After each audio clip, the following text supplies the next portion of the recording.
Get ready for some exciting news on the upcoming update for Japan's travel entry requirements. As we eagerly await further details in the upcoming days leading to May 8th, join us for a short video to learn all about it.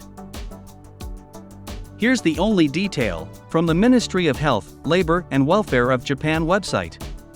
It's stated, those who are entering Japan on or after May 8, 2023, will not be required to present a valid vaccination certificate or pre-departure inspection certificate, as the category of COVID-19 will be changed to a Class V infectious disease under the Infectious Disease Control Law.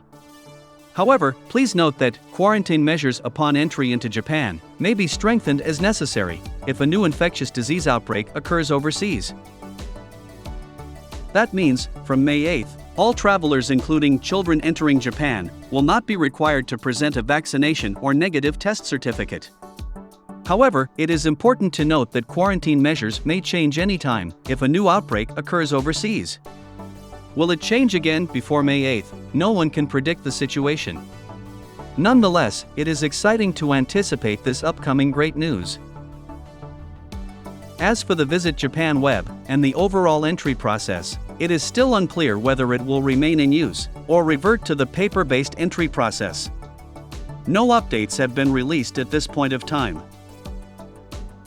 For those planning to travel to Japan after May 8th, this is great news. However, it is important to take note of the date and keep track of the updates prior to your travel. Travelers heading to Japan in April should continue to follow the current entry requirements and process as it's still applied. Stay tuned for an update during May. Thank you for watching. If you like the video, please click and subscribe and comment below.